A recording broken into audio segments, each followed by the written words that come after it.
Sabe, por trás de quase toda a tecnologia que a gente usa no dia a dia, existe um cérebro invisível. E é exatamente isso que vamos desvendar aqui. O que ele é e, mais importante, como é que funciona. Para começar, uma pergunta que pode parecer estranha. O que é que um drone, um micro-ondas e, sei lá, um termostato inteligente podem ter em comum? Quer dizer, à primeira vista, nada a ver, não é? Pois é, a resposta é até bem simples, mas é fascinante. Todos eles têm um cérebro, é isso mesmo. Um cérebro minúsculo, super eficiente e, olhe, incrivelmente poderoso, que está ali a orquestrar tudo o que eles fazem. Certo, então vamos a fundo nisso. Esse tal cérebro tem nome, claro. Estamos a falar do microcontrolador. E agora, vamos mesmo perceber o que é que isso significa. Imaginem um computador completo. Agora, espremam tudo isso num único chip minúsculo. Isso é um microcontrolador. E não é só um processador. Ele já vem com o pacote completo para funcionar sozinho. Tem a sua própria memória, portas para falar com o mundo exterior e até umas ferramentas especiais. Mas a verdadeira magia, o que realmente muda tudo, é o quão pouco ele consome de energia. É por isso que o nosso smartwatch, os fones sem fio e tantos outros gadgets conseguem funcionar por semanas com uma bateria minúscula. É essa eficiência que torna a tecnologia portátil uma realidade. Ok, mas como é que este cérebro pequenino interage com o mundo lá fora? Bem, a forma mais básica de todas é através de sinais digitais bem simples. Ou está ligado ou está desligado. 0 ou 1. Vamos pegar no exemplo mais clássico que existe. Temos aqui um pino do microcontrolador, o PA5, ligado diretamente a um LED. A tarefa mais fundamental que ele pode fazer é mandar um pulso elétrico para esse pino. E o que acontece? A luz acende. Corta o pulso, a luz apaga. Simples assim. É a comunicação binária em estado puro. E como é que a gente manda ele fazer isso? Com código, claro.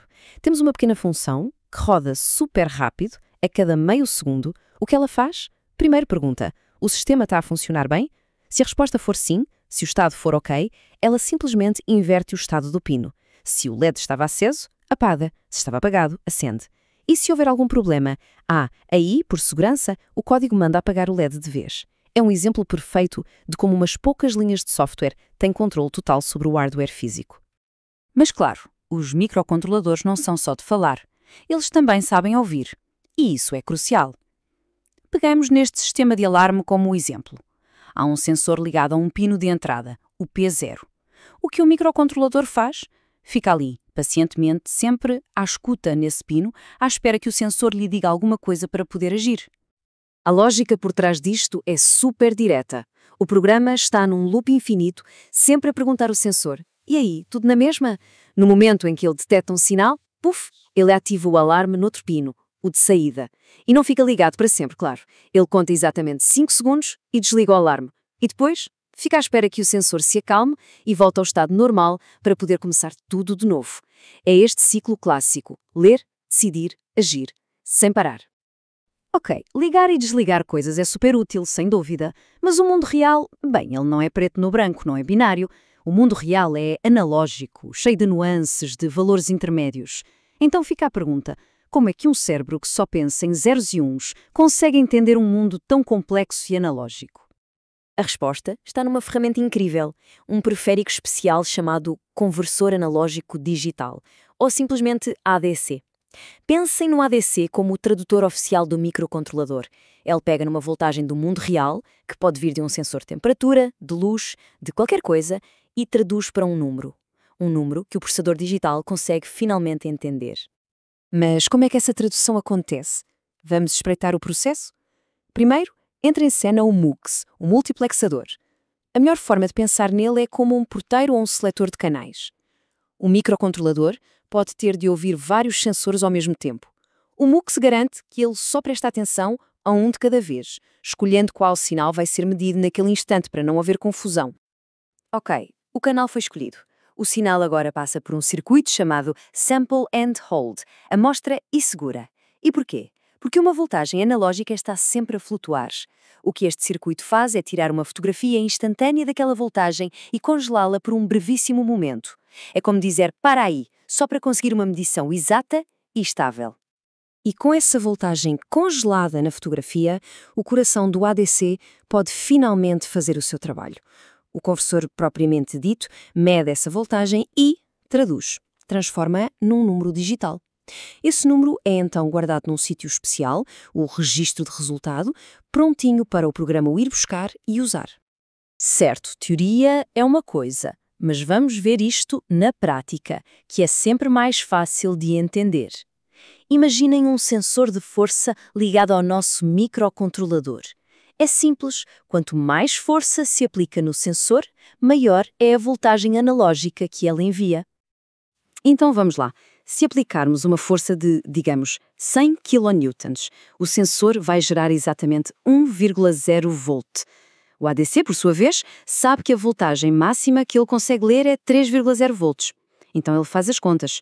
1,0 volt é mais ou menos 1/3 de 3,0 volts, certo? Então, o número digital que ele vai gerar também vai ser mais ou menos 1/3 do valor máximo possível, que neste caso é 4.095. E o resultado exato? Dá 1.365. E pronto, uma força física, do mundo real, acabou de se transformar num número digital que o microcontrolador pode usar. Mas não basta ler o mundo. Os microcontroladores precisam de controlar coisas, e muitas vezes com uma precisão de tempo absurda. Para conseguir isso, eles têm uma espécie de metrónomo interno, um coração que bate a um ritmo perfeito. Esse metrónomo chama-se temporizador. É, no fundo, um contador super rápido que marca o tempo com uma precisão incrível. E por que é que isso é tão importante? Porque com esse ritmo perfeito, ele consegue criar sinais muito especiais como o famoso PWM, modulação por largura de pulso. E o PWM é um truque genial. É a forma que o microcontrolador tem de controlar a velocidade de um motor ou a intensidade de uma luz de forma suave, gradual, mesmo ele só sabendo fazer liga e desliga.